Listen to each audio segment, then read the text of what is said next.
오늘의 재앙적인 주제는 대북 식량 지원입니다.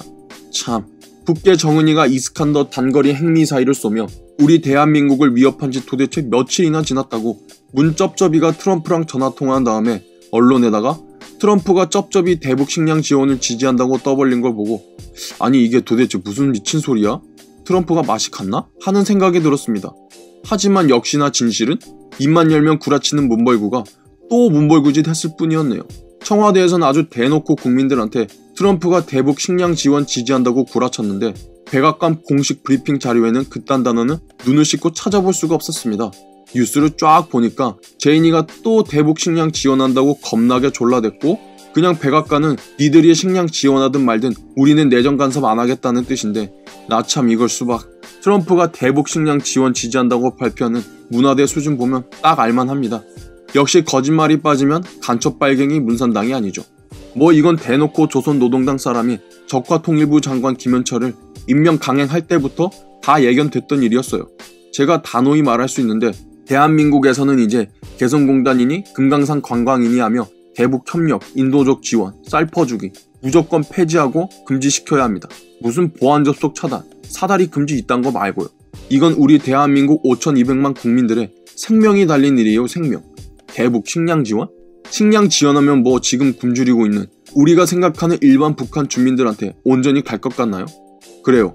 대북 식량 지원이 대한민국 역사에서 단 한 번도 없었다면 저는 제가 먼저 나서서 대북 인도적 지원하자고 주장하겠습니다. 하지만 우리는 다 알고 있잖아요. 우리가 그렇게 퍼주고 또 퍼줬던 달러며 쌀이며 전기 등등 온갖 대북 지원이 결국 뭘로 돌아왔죠? 연평해전, 천안함 폭침, 연평도 포격, 그리고 더 고도화된 북핵. 북한을 문산당이 외치는 인민민주화가 아니라 자유민주화시켜 또 다른 한국전쟁 없이 북한 급변 사태 없이 안정적으로 한반도를 우리 자유민주주의 시장경제체제 대한민국으로의 평화통일을 향한 전진은커녕 노무현 정부 때 시작한 1차 북핵 실험이 벌써 문재인 정부까지 6차례나 하며 북한의 핵무기는 줄어드는 것이 아니라 점점 더 고도화됐고 북한이 내부적으로 변화하기는커녕 오히려 북계 삼김 돼지의 독재체제는 더 공고해지기만 했죠. 근데 뭐요? 대북 식량 지원이요? 지금 무슨 쌀이 130만 톤 남아돈다면서 북한에 30만 톤 지원한다고 그러죠. 이건 경제학적으로도 북한한테 이익만 주고 우리 대한민국한테는 무조건 피해예요. 그 경제학의 가장 기초적이고 근본적인 법칙, 그래프 있잖아요. 수요, 공급, 곡선. 다른 변수 다 무시하고 쌀 130만 톤 재고량 보고 생각해보세요. 멀쩡히 130만 톤의 쌀이 있는데 갑자기 쌀 공급량 30만 톤이 북한으로 증발해버리면 우리 국민들의 쌀 수요는 그대로인 상태에서 쌀 가격은 어떻게 될까요? 그렇죠. 당연히 떡상하겠죠. 이런 수박. 본질적으로 보면 문재앙이 북한에 30만 톤 퍼줘서 쌀 가격이 떡상하는 거라 그놈의 소득주도 성장인지 뭔지 아는 어디 족보도 없는 경제 이론으로 최저임금 비용을 인위적으로 떡상시킨 거는 시장 경제에서 정말 중요한 가격을 인위적으로 조작한 것과 똑같은 효과입니다. 그렇게 인위적으로 갑자기 물가가 오른 피해는 누가 볼까요? 당연히 일반 소비자들, 우리 대한민국 국민이라는 거예요. 북한은 배급제 사회에다가 극도로 통제된 사회인데 대북 식량 지원하면 일단 누구 목구멍으로 들어가겠습니까? 당연히 정은이하고 개도 열통할 때 가장 먼저 갑니다. 이건 제 뇌피셜도 아니고 이미 수많은 정보기관들에서 확인된 팩트란 거예요. 국제기구 원조 식량 받아봤다 탈북자 4%뿐. 전 북한 주재 영국 대사.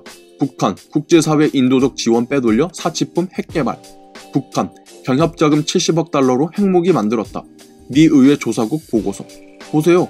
이런 뉴스는 수도 없이 많아요. 단지 정보의 홍수에 파묻혀서 구글 신에서조차 검색이 힘들고 네이버 같은 많은 국민들이 보는 포털 사이트에서도 보기 너무 힘들다는 게 문제죠. 굳이 저런 뉴스가 없더라도 그냥 상식적으로 한번 생각해 보자고요. 우리가 월 200만원을 벌고 그 중에서 절반인 월 100만원은 식비로 지출된다고 가정해 봅시다. 그런데 어느 또라이가 막 우리를 도와준다면서 식비를 100만원어치 지원해준다네? 옳았구나. 결국 평소 지출에 비해 100만원의 자금이 남는데 저도 그렇고 여러분들은 뭘 하고 싶겠습니까? 남아도는 내 자원 내 돈 누가 감시하는 것도 아니고 내가 쓰고 싶은데 막 사먹고 사입고 평소에 돈이 모자라서 비싸지만 못 샀던 물건도 막 살 수 있지 않겠습니까? 우리 개인 단위에서조차 이럴진데 하물며 거대한 나라 전체가 자기 거인 북한 독재자들은 남는 돈으로 뭘 하겠습니까? 지금 빤히 우리가 보고 듣고 느끼고 있는 북핵 위기, 제3차 세계대전 위험? 제2차 한국전쟁 위험? 대한민국의 풍전등화지 않습니까? 대한민국 민주화 세력의 정체가 베트콩 같은 아주 벌건 놈이라는 게 이제라도 밝혀진 게 참 다행이라고 생각되지만 이제 겨우 문산당 정권이 2년밖에 안 지났다니 끔찍합니다. 오늘의 밑줄 요약. 불과 며칠 전에 북계가 핵미사일로 위협했는데 대북 식량 지원? 제정신이 아니다. 문산당은 조선노동당 남한지부. 대북 식량 지원이라 쓰고 북핵 개발 지원이라 읽는다.